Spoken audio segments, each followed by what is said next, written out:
whatever the learning experience I got from mile 70 to mile 101, that's what I ended up getting, changed my life forever. I thought I had gone through all the different crucibles in my life, and I thought I was at the pinnacle of mental toughness, as they call it, mental toughness, whatever.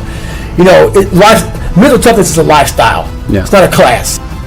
So I was here, and I thought, man, I'm way up here mental toughness wise. My mindset's great. Mile 70, I sat down in this chair, and my nutrition was so bad, my plan was so messed up. I sat down, and I literally had to go to the bathroom so bad. I hadn't gone to the bathroom in 12 hours. And that Ritz cracker was basically a Ritz cracker ball, because you know, without the proper water. And I mean, I was just jacked up. So I sat there, and my ex-wife used to be, I don't know if she's or not, I don't know what she's doing now, but she was a nurse. And I was in bad shape. But I hadn't really gone to the bathroom that bad yet, not like I did afterwards. But the thing was, I couldn't get up. My mind was all messed up. But one thing I realized that we get so anxious, and in that 1 or 2 or 3 seconds, called the 1 second decision, you seize up, but you flood the compartment, which is your brain, of all this shit.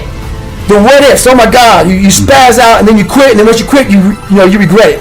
Happens all the time in Hell Week. 130 hours, you get in the first hour, they freeze your ass off, and you can't comprehend 130 hours of the shit. You're freezing. You're not going to go home that night. You're not going to Island Pasta to get the pasta meal that night. Your ass is mine, and you can't handle it. So I started just learning these processes of calming my brain down. I'm in the worst shape of my entire life. I've gone 70 miles. I've never gone past 20 miles. I'm horrible. It's a great rewarding feeling, but it's also a feeling of the worst pain I had in my life. My feet are broken. I'm messed up bad, and I had to take this big pile of shit and slowly start to compartmentalize what was in front of me. And the first thing was, you can't stand up. Your blood pressure's messed up, so you can't go another 30 miles unless you be able to stand up. Fix that. I got around those issues. I was able to stand up, got on the track again, and I was barely making it on the track. And then this is what changed my life to this day. I can't really imagine anything ever topping it. At mile 81, my ex-wife looked at me and she said, we're not going to make this time, because I was going like a 30-some minute miles, barely getting around the track.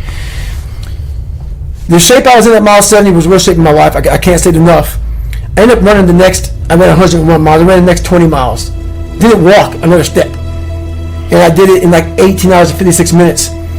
And what I believe happened to me is when my mind, body, spirit, everything, for the first time, and it's never happened again since that time, everything really connected. When my mind knew he's not going to quit this race. Non-negotiable. I gave myself no way out. My mind said, we have to find more. We've all of us have gone through very hard times. But when we're in a hard time, our mind has a way of forgetting what all we've overcome. I have a way of taking 1 second when I want to quit and saying, okay, you endured this. So I look at my life and how I came up as the ultimate training ground, versus most people look at it as why? Woe is me. God, why? Why? I had to flip this upside down and say, hang on a second. God was training me to be one of the baddest men on the planet. That's how this was my journey.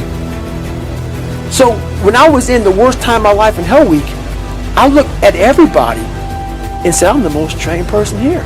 So I'm looking at the baddest people on the planet. I'm looking at them like this. You guys can't hold a stick. So I started looking at verses like I don't belong here, versus like I might be the baddest person to ever come here. Who could have pulled this off? Who could have been given a sewer to live in their mind and say, okay, at birth, I'm going to put you in the worst place on the planet Earth, and let me see if you can go to the top of the mountain with nothing. But just hard work, grit, and figuring it out, and not putting yourself back in the dungeon every time something got hard. So that's what became my daily voice was, you really are the baddest person on the planet. And after a period of time, you start to believe that. And so that's what happened to the first Hell Week, the second Hell Week, the third Hell Week. That became my new norm.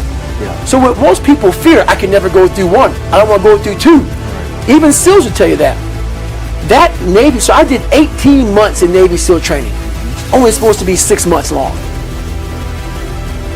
It became my new norm. And that's what people don't do enough of.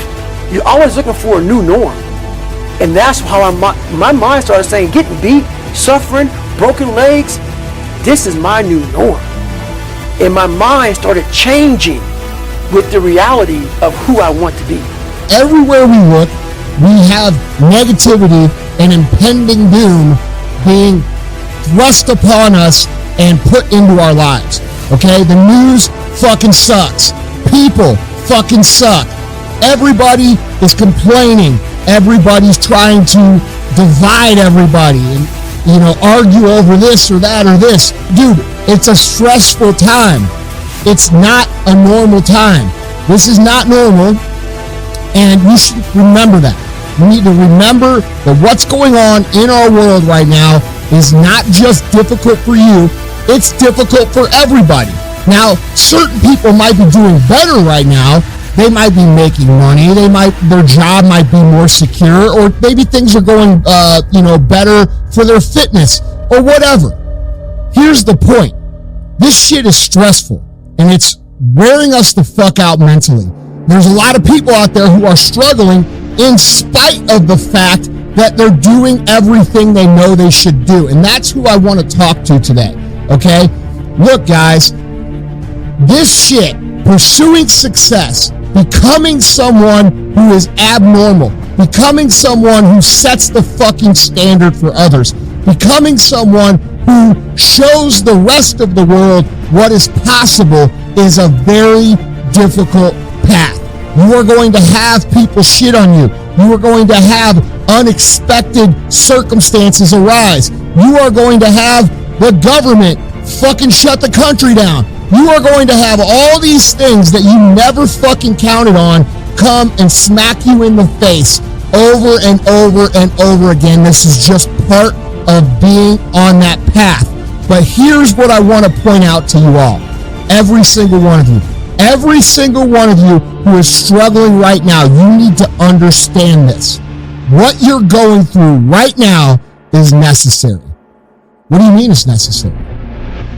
It's necessary because what's happening right now is you are forging the fucking skills. You are forging the determination. You are forging the grit.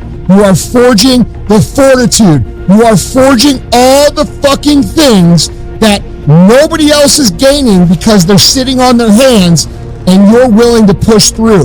This fire you're feeling, this pressure you're feeling, this frustration you're feeling, this is what is going to make you into the weapon that you are going to become that will then build the life that you are out to build. I need you to understand this.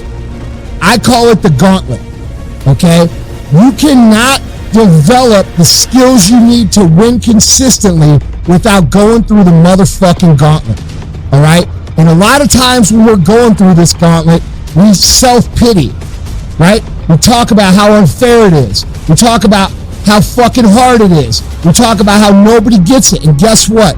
All those things are fucking true. It's not fucking fair. Most people don't get it. Most people have no idea how fucking hard it is for you.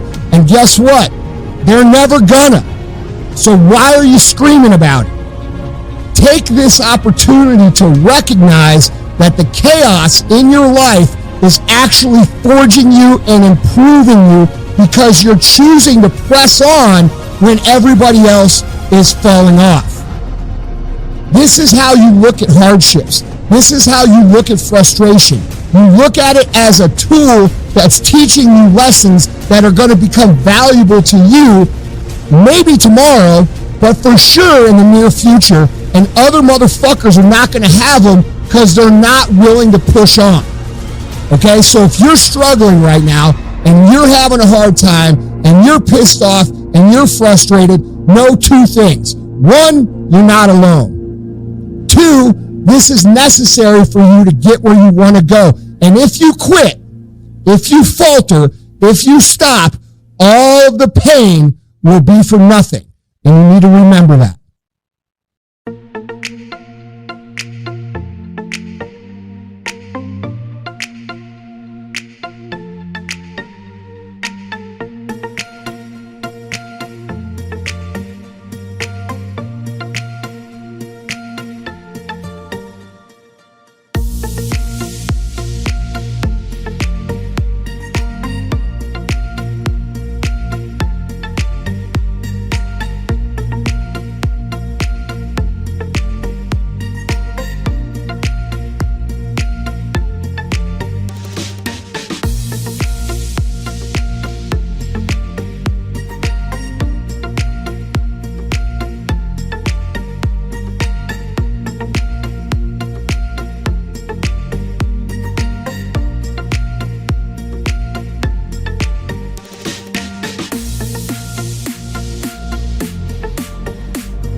Chuyện tình cảm khó nói phải không em? Chuyện tình yêu đâu biết được ngày mai. Rồi hôm nay em bên ai, nhìn em khóc trên vai. Thôi hãy quên đi, về với em hiện tại. Anh còn nhớ về ngày ta còn đắm say. Anh vẫn nhớ về người bên anh khi ấy. Em đã quên rồi câu hứa yêu trọn đời. Em bỏ anh rồi, em vui tình nhân mới. Cuộc tình này đã khác rồi, mình kết thúc em ơi. Chuyện tình này đã chết rồi, còn tiếc chi em ơi. Một lần em gian dối rồi, còn cố yêu không vui. Một lần em đã phản bội, làm vết thương chưa nguôi. Thì anh vẫn sẽ mỉm cười, người khác làm em vui. Còn anh xin kết thúc và giữ chút đau thương thôi. Ở nơi xa luôn nhớ về một mối duyên tình phai. Đường em đi nay khác rồi, còn mỗi anh đơn côi. Đường em đi nay đã khác rồi, còn riêng anh mãi đứng đơn côi.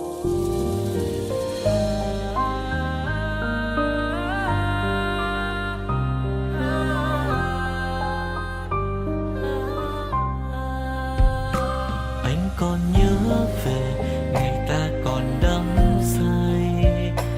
Anh vẫn nhớ về người bên anh khi ấy. Em đã quên rồi câu hứa yêu trọn đời. Em bỏ anh rồi, em vui tình nhân mới. Cuộc tình này đã khác rồi, mình kết thúc em ơi. Chuyện tình này đã chết rồi, còn tiếc chi em ơi. Một lần em gian dối rồi, còn cố yêu không vui. Một lần em đã phản bội, làm vết thương chưa nguôi. Thì anh vẫn sẽ mỉm cười, người khác làm em vui. Còn anh xin kết thúc và giữ chút đau thương thôi. Ở nơi xa luôn nhớ về một mối duyên tình phai. Đường em đi nay khác rồi, còn mỗi anh đơn côi. Cuộc tình này đã khác rồi, mình kết thúc em ơi. Chuyện tình này đã chết rồi, còn tiếc chi em ơi. Một lần em gian dối rồi, còn cố yêu đâu vui. Một lần em đã phản bội, làm vết thương chưa nguôi. Thì anh vẫn sẽ mỉm cười, người khác làm em vui. Còn anh xin kết thúc và giữ chút đau thương thôi. Ở nơi xa luôn nhớ về một mối duyên tình phai.